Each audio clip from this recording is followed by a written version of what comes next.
ಬಂಟ್ವಾಳ ತಾಲೂಕಿನ ಕುರಿಯಾಳ ಸಮೀಪದ ಇರಾಕೋಡಿ ಎಂಬಲ್ಲಿ ಇಬ್ಬರು ಮುಸ್ಲಿಂ ಯುವಕರ ಮೇಲೆ ದುಷ್ಕರ್ಮಿಗಳು ಮಾರಕಾಸ್ತ್ರಗಳಿಂದ ದಾಳಿ ನಡೆಸಿದ್ದಾರೆ.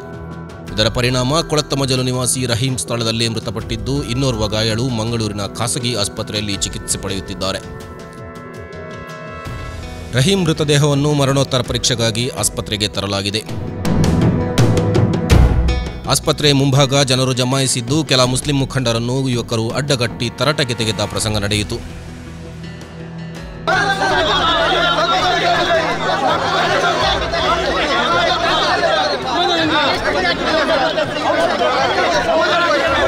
ಮೊನ್ನೆ ನಡೆದ ಬಜಪೆ ಬೃಹತ್ ಜನಾಗ್ರಹ ಸಭೆಯಲ್ಲಿ ಪ್ರಚೋದನಕಾರಿ ಭಾಷಣ ಮಾಡಿದವರ ವಿರುದ್ಧ ಪೊಲೀಸರು ಕ್ರಮ ಕೈಗೊಂಡಿದ್ದರೆ ಇಂತಹ ಘಟನೆಗಳು ಮರುಕಳಿಸುತ್ತಿರಲಿಲ್ಲ ಎಂದು ನಾಯಕರ ಮುಂದೆ ಆಕ್ರೋಶ ವ್ಯಕ್ತಪಡಿಸಿದ್ದಾರೆ.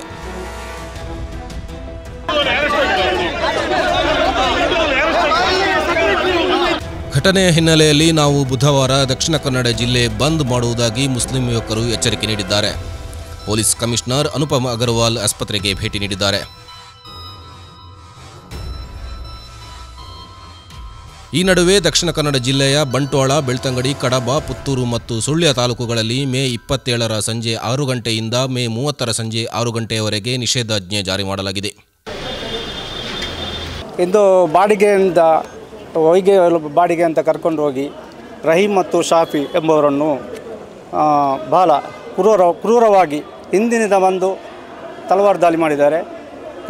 ಶಾಫಿ ಎಂಬುವರು ಸ್ಥಳದಲ್ಲಿ ಮೃತಪಟ್ಟಿದ್ದಾರೆ.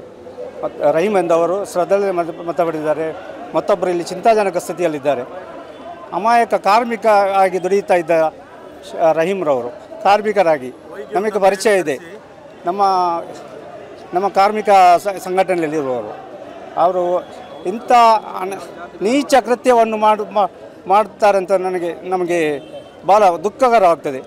ಇಂದಿನ ಪರಿಸ್ಥಿತಿಯಲ್ಲಿ ನೋಡಿ, ಮೊನ್ನೆ ಅಲ್ಲಿ ಪ್ರತಿಭಟನೆ ಆಗುವಾಗ ಎಷ್ಟು ಜನರನ್ನು ಅಲ್ಲಿ ಪ್ರಚೋದಿಸುತ್ತಿದ್ದಾರೆ.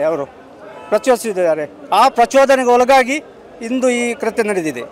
ಇದನ್ನು ಈ ಸರ್ಕಾರವು ಗಂಭೀರವಾಗಿ ತೆಗಿಲೇಬೇಕು. ಇಲ್ಲದ್ರೆ ಕಾರ್ಮಿಕ ಸಂಘಟನೆ ನಾವು ಇದು ತೀವ್ರವಾಗಿ ಖಂಡಿಸುತ್ತದೆ. ಈ ಪ್ರಕರಣವನ್ನು ತೀವ್ರವಾಗಿ ಖಂಡಿಸುತ್ತದೆ. ಅದೇ ರೀತಿ ಈ ಕೃತ್ಯವನ್ನು ಮುಂದಿನ ದಿವಸದಲ್ಲಿ ಯಾವ ಕೃತ್ಯವಾಗಲಿ ಸರ್ಕಾರವು ಎಚ್ಚೆತ್ತುಕೊಂಡು ಇದನ್ನು ಭಾಳ ಮುತುವರ್ಜಿಯಿಂದ ಇದರ ಹಿಂದೆ ಇರುವ ಎಲ್ಲ ಶಕ್ತಿಗಳನ್ನು ಬಂಧನ ಮಾಡಬೇಕು. ಇಲ್ಲದಿದ್ದರೆ ನಮ್ಮ ಎಲ್ಲ ಹೋರಾಟವನ್ನು ನಾವು ಮಾಡ್ತಾ ಇದ್ದೇವೆ. ಇನ್ನೂ ಸಹ ತೀವ್ರವಾಗಿ ಹೋರಾಟ. ಒಂದು ಅಮಾಯಕ ಹುಡುಗ, ಅವನು ಕೆಲಸ ಮಾಡೋನು, ಓಕೆ, ಅವನು ಪಿಕಪ್ ಡ್ರೈವರ್, ಅವನನ್ನು ಬಾಡಿಗೆ ಕರೆದುಬಿಟ್ಟು ಈ ಥರ ಹೊಡೆಯೋದು ಸರಿಯಲ್ಲ ಸರ್. ಏಕೆಂದರೆ ಯಾರು ತಪ್ಪು ಮಾಡಿದರೆ ಅವ್ರಿಗೆ ಏನಾದರೂ ಮಾಡಲಿ ಪರವಾಗಿಲ್ಲ. ಅವನೇನು ಅಮಾಯಕ, ಅವನು ಒಂದು ಇವತ್ತು ನಾಳೆ ಕೆಲಸ ಮಾಡೋನು, ಅವನಿಗೆ ಇವತ್ತು ದುಡಿದಾಗಬೇಕು ಅವನಿಗೆ. ಮತ್ತು ಓಪನ್ ಆಗಿ ಎಲ್ಲೆಲ್ಲ ಸ್ಟೇಟ್ಮೆಂಟ್ ಕೊಡ್ತಾರೆ, ಅವರನ್ನು ಅರೆಸ್ಟ್ ಮಾಡಲ್ಲ. ಇಷ್ಟುವರೆಗೆ ಅದೇ ಅವರನ್ನು ಅರೆಸ್ಟ್ ಮಾಡಿದರೆ ಈ ಥರ ಆಗ್ತಾ ಇರಲಿಲ್ಲ ಸರ್. ಯಾವಾಗಲೂ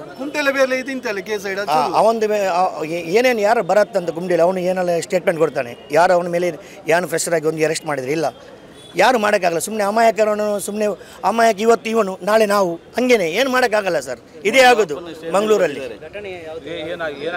ಆ್ಯಕ್ಚುಲಿ ಮಾಹಿತಿ ಅಂದರೆ ಅವನು ಬಾಡಿಗೆ ಕರೆದುಬಿಟ್ರಂತೆ. ಬಾಡಿಗೆ ಕರೆದುಬಿಟ್ಟು ಅವರ ವೈಗೆ ಏನೋ ಲೋಡ್ ಮಾಡೋಕ್ಕಿದೆ ಅಂತ ಹೇಳ್ಬಿಟ್ಟು ಅದಕ್ಕೆ ಹೊಡೆದು. ಇಲ್ಲ, ಅವನು ಅಮಾಯಕ ಸರ್. ಅವನು ಮಸ್ತಿದು, ಅವನು ಆ ಥರ ಯಾವುದೊಂದು ಕೇಸಲ್ಲಿ ಯಾವುದಕ್ಕೆ ಅವನು ಇಲ್ಲ ಸರ್. ಅವನು ಯಾರು ಇವಾಗ ಸ್ಟೇಟ್ಮೆಂಟ್ ನಾವು ಏನು ಹೇಳ್ತಿಲ್ಲ, ಇಲ್ಲಿ ಪಬ್ಲಿಕ್ ಗೊತ್ತಲ್ಲ ಯಾರು ಸ್ಟೇಟ್ಮೆಂಟ್ ಕೊಟ್ಟಿದ್ದಾರೆ ಅವರೇ ಮಾಡೋದಲ್ಲ. ಈ ಥರ ಓಪನ್ ಆಗಿ ಹೇಳ್ತಾರೆ, ಏನು ಸ್ಟಿಚ್ ಮಾಡೋಕ್ಕೆ ಇದು ಮಾಡೋಕ್ಕೆ ಇರಬಾರ್ದು, ಸ್ಟಿಚ್ ಮಾಡೋಕ್ಕೆ ಒಂದು ಅವರಿಗೆ ಇದು ಸಹ ಸಿಗಬಾರ್ದು, ಆ ಥರ ನಾವು ಹೊಡಿಬೇಕಂತೇಳಿ ಸ್ಟೇಟ್ಮೆಂಟ್ ಕೊಡ್ತಾರೆ. ಮತ್ತೆ ನಾವು ಹೇಳ್ಬೇಕು ಸರ್, ನಮ್ಮ ಬಾಯಲ್ಲಿ ಹೇಳ್ಬೇಕು. ಅದಲ್ಲ, ಆ ಥರ ಅಮಾಯಕರನ್ನೆಲ್ಲ ಹೊಡೆಯೋದು ತಪ್ಪು ಸರ್. ಅದಲ್ಲ ಸರ್. ಈಗ ನೀವು ಬಯಸ್ತಾ ಇರೋದೇನೀಗ ನ್ಯಾಯ ಬೇಕು ಸರ್. ನಮಗೆ ಇನ್ನೂ ನ್ಯಾಯ ಸಿಗಲ್ಲ, ಹಿಡಿಬೇಕು ಅವ್ರಿಗೆ. ಮತ್ತೆ ನ್ಯಾಯ ಬೇಕು ನಮಗೆ. ಈ ತರ ಅಮಾಯಕರನ್ನು ನೋಡಿದ್ರೆ ಏನ್ ಸರ್, ಸುಮ್ಮನೆ ಅವ್ರು ದುಡಿಯೋರು ಸರ್.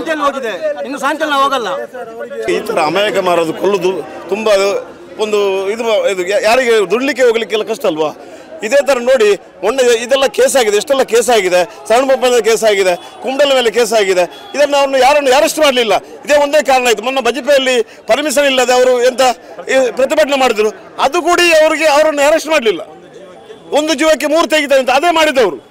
ಅವರನ್ನು ಅರೆಸ್ಟ್ ಮಾಡಿದ್ರೆ ಈ ಥರ ಆಗಲಿಕ್ಕೆ ಸಾಧ್ಯ ಇಲ್ಲ ಅಂತ ನನ್ನ ಅಭಿಪ್ರಾಯ. ಅವರೆಲ್ಲ ಅರೆಸ್ಟ್ ಮಾಡಿದ್ರೆ ಇದೆಲ್ಲ ಈ ಶಾಂತಿ ಬರ್ತದೆ. ಇಲ್ಲಿ ಮಂಗಳೂರಲ್ಲಿ ಶಾಂತಿ ಆಗೋದ್ರೆ ಇಂಥವನ್ನೆಲ್ಲ ಅರೆಸ್ಟ್ ಮಾಡಬೇಕು, ಆದರೆ ಖಂಡಿತವಾಗಿ ಶಾಂತಿ ಆಗ್ತದೆ.